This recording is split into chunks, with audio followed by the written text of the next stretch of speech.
আজ আমরা কথা বলবো এমন একটি প্রাকৃতিক উপাদান নিয়ে যা আপনার রান্নাঘরে নিশ্চয়ই আছে, আদা। চলুন দেখে নিই আদার আশ্চর্য ঔষধি গুণাগুণ, সঠিক ব্যবহারের নিয়ম এবং সম্ভাব্য অপকারিতা। স্বাগতম সবাইকে অনুবীক্ষণ 360 চ্যানেলে। আমি আবু সাইদ পারভেজ, পাবনা বিজ্ঞান ও প্রযুক্তি বিশ্ববিদ্যালয়ের ফার্মেসি বিভাগের একজন ছাত্র। আদার ইতিহাস কিন্তু অনেক পুরনো। প্রায় 5000 বছর পূর্বে প্রাচীন চীনা ও ভারতীয় আয়ুর্বেদিক চিকিৎসায় আদা ব্যবহৃত হতো। মিশরীয়রা মমি তৈরি করার সময় আদা ব্যবহার করত, আর এখন আধুনিক বিজ্ঞানও এর উপকারিতা মেনে নিয়েছে। ঔষধি গুণাগুণ: আদা রয়েছে অ্যান্টিমাইক্রোবিয়াল উপাদান যা বিভিন্ন জীবাণু ও ব্যাকটেরিয়া ধ্বংস করতে সাহায্য করে। আপনার কি খাবার পরেই পেটে গ্যাস হয়? 1 কাপ আদা চা খেয়ে দেখুন। আদার মধ্যে রয়েছে জিঞ্জারল ও সোগাওল যা পাচনতন্ত্রকে সক্রিয় করে তোলে। গর্ভাবস্থায় মর্নিং সিকনেস: আদা 1 টুকরা চিবিয়ে দেখুন, এটি বমি বমি ভাব কমাতে কার্যকর। বিশেষ করে সমুদ্র যাত্রায় বমি বমি ভাব কমাতে সাহায্য করে। আদায় রয়েছে জিঞ্জারল নামক উপাদান যা প্রদাহ কমাতে সাহায্য করে। এটি আর্থ্রাইটিস ও মাংসপেশির ব্যথা কমাতেও সাহায্য করে। আদা ইমিউন সিস্টেমকে শক্তিশালী করে, বিশেষত শীতকালে ঠান্ডা লাগার হাত থেকে রক্ষা করে।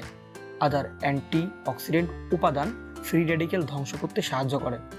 আদা ইনসুলিন সংবেদনশীলতা বাড়িয়ে ব্লাড সুগার নিয়ন্ত্রণে সাহায্য করে। এটি ডায়াবেটিস রোগীদের জন্য অত্যন্ত উপকারী। কিছু গবেষণায় দেখা গেছে আদার জিঞ্জারল উপাদান ক্যান্সার কোষের বৃদ্ধি প্রতিরোধে সাহায্য করে, বিশেষ করে ডিম্বাশয় ও কোলন ক্যান্সারের ক্ষেত্রে। আদা কোলেস্টেরলের মাত্রা কমিয়ে হৃদরোগের ঝুঁকি কমাতে সাহায্য করে।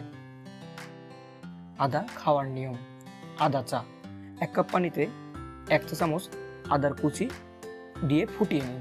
লেবু ও মধু মিশিয়ে প্রতিদিন সকালে খান।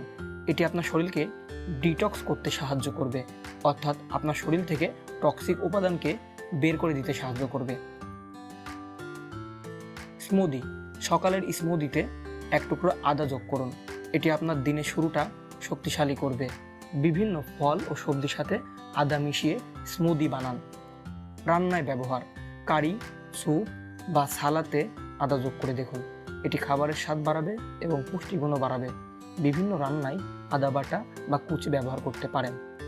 আদার তেল ম্যাসেজ করে ব্যথা ও প্রদাহ কমাতে ব্যবহার করতে পারেন। এটি ত্বকের জন্য উপকারী। কাঁচা আদার টুকরো চিবিয়ে বা সালাতে মিশিয়ে খেতে পারেন। এটি সর্দি কাশি দূর করতে সহায়ক। আদার অপকারিতা: অতিরিক্ত খাওয়া: কোনো জিনিস যেমন উপকার আছে তেমনই অপকারও আছে। অতিরিক্ত আদা খাওয়া গ্যাস্ট্রিকের সমস্যা তৈরি করতে পারে। এতে বুক জ্বালা ও ডায়রিয়া হতে পারে। যারা ব্লাড থিনার বা ডায়াবেটিসের ওষুধ খাচ্ছেন তাদের জন্য আদা কিছুটা বিপজ্জনক হতে পারে। আদা রক্তের জমাট বাঁধা প্রতিরোধে সাহায্য করে, যা ব্লিডিং ডিসঅর্ডার তৈরি করতে পারে। গর্ভাবস্থায় আদা খাওয়া থেকে বিরত থাকুন, কারণ এর বেশি পরিমাণে গ্রহণ গর্ভপাতের ঝুঁকি বাড়াতে পারে। কিছু মানুষের আদার প্রতি অ্যালার্জি থাকতে পারে। আদা খাওয়ার পর যদি চুলকানি বা ফোলাভাব দেখা দেয় তবে খাওয়া বন্ধ করুন এবং চিকিৎসকের পরামর্শ নিন। আদা একটি প্রাকৃতিক উপাদান যা আমাদের সুস্বাস্থ্য বজায় রাখতে সাহায্য করে, তবে সবকিছুর মতো এটিও পরিমিত মাত্রায় গ্রহণ করতে হবে। আপনাদের কি আদা নিয়ে কোনো অভিজ্ঞতা আছে? কমেন্টে জানাতে ভুলবেন না। অনুবীক্ষণ 360-তে আমাদের সাথেই থাকুন আরও নতুন নতুন তথ্যবহুল ভিডিওর জন্য। ভিডিওটি ভালো লাগলে লাইক, কমেন্ট, সাবস্ক্রাইব করতে ভুলবেন না। ধন্যবাদ সবাইকে। দেখা হবে পরবর্তী কোনো ভিডিওতে।